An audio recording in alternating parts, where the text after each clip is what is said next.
അന്താരാഷ്ട്ര സാമ്പത്തിക രംഗത്ത് നിന്ന് ദക്ഷിണേന്ത്യൻ രാജ്യങ്ങളെ ഒന്നടങ്കം ഞെട്ടിക്കുന്ന ഒരു നിർണായക റിപ്പോർട്ടാണ് ഇപ്പോൾ പുറത്തു വന്നിരിക്കുന്നത്. 2022 കടുത്ത സാമ്പത്തിക പ്രതിസന്ധിയിലും ആഭ്യന്തര കലാപത്തിലും ഉലഞ്ഞുപോയ ശ്രീലങ്ക ലോകബാങ്കിന്റെ ഏറ്റവും പുതിയ വർഗീകരണം അനുസരിച്ച് അപ്പർ മിഡിൽ ഇൻകം അഥവാ ഉയർന്ന മധ്യവർഗ സമ്പദ് വ്യവസ്ഥകളുടെ പട്ടികയിലേക്ക് ഔദ്യോഗികമായി തിരിച്ചെത്തിയിരിക്കുന്നു.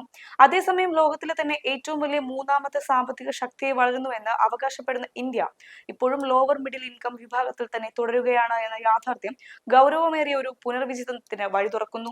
ഈ തരംതിരിവിന്റെ മാനദണ്ഡങ്ങൾ പരിശോധിച്ചാൽ ഒരു രാജ്യത്തിന്റെ മൊത്തം GDP-യേക്കാൾ പ്രാധാന്യം അവിടുത്തെ പൗരന്മാരുടെ പ്രതിശീർഷ ദേശീയ വരുമാനമാണ് അഥവാ ഗ്രോസ് നാഷണൽ ഇൻകം പെർ ക്യാപിറ്റയാണ് എന്ന് കാണാം.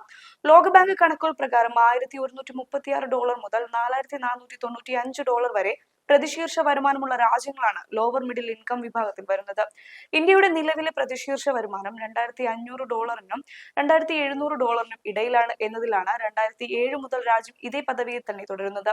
എന്നാൽ $4496 കടന്ന് അപ്പർ മിഡിൽ ഇൻകം പദവിയിലേക്ക് ശ്രീലങ്കയും വിയറ്റ്നാമും ഫിലിപ്പീൻസും കുതിച്ചുയർന്നത് കൃത്യമായ സാമ്പത്തിക പുനഃസംഘടനയിലൂടെയാണ്. IMF-ന്റെ കടുത്ത നിയന്ത്രണങ്ങൾ പാലിച്ച് ചിലവുകൾ ചുരുക്കിയും വിദേശ വരുമാനം വർദ്ധിപ്പിച്ചും ടൂറിസം ധനകാര്യ മേഖലകളെ ഉത്തേജിപ്പിച്ചുമാണ് ശ്രീലങ്ക വെറും 3 വർഷം കൊണ്ട് 5% സാമ്പത്തിക വളർച്ചയുടെ ഈ നേട്ടം കൊയ്തത്. ഇത് കേവലം അക്കങ്ങളുടെ കളി മാത്രമല്ല, മറിച്ചൊരു രാജ്യത്തിന്റെ ഭരണ നിർവഹണവും സാധാരണക്കാരന്റെ ജീവിത നിലവാരവും തമ്മിലുള്ള നേരിട്ടുള്ള ബന്ധമാണ് വ്യക്തമാക്കുന്നത്. 140 കോടിയിലധികം ജനസംഖ്യയുള്ള ഇന്ത്യയെ പോലൊരു രാജ്യത്ത് മൊത്തം ആഭ്യന്തര ഉൽപാദനം വർദ്ധിക്കുമ്പോഴും സമ്പത്തിന്റെ വികേന്ദ്രീകരണം കൃത്യമായി നടക്കാത്തതാണ് പ്രതിശീർഷ വരുമാനത്തിലെ ഈ മന്ദഗതിക്ക് കാരണം. വ്യാവസായിക വളർച്ചയും ഡിജിറ്റൽ വിപ്ലവവും അവകാശപ്പെടുമ്പോഴും ഗ്രാമീണ മേഖലകളിലെ വരുമാന വർധനവും തൊഴിലവസരങ്ങളും ഇപ്പോഴും പരിമിതമായി തുടരുന്നു എന്നത് നൈരൂപീകരണത്തിലെ പോരായ്മകളിലേക്ക് വിരൽ ചൂണ്ടുന്നു. കക്ഷി രാഷ്ട്രീയ അതിപ്രസരമുള്ള ചർച്ചകൾക്കപ്പുറം ഇത്തരം അന്താരാഷ്ട്ര സൂചകങ്ങളെ കൃത്യമായ ഭരണഘടനാപരമായ ഉത്തരവാദിത്വത്തോടെയും നിഷ്പക്ഷമായും വിലയിരുത്തേണ്ടതുണ്ട്.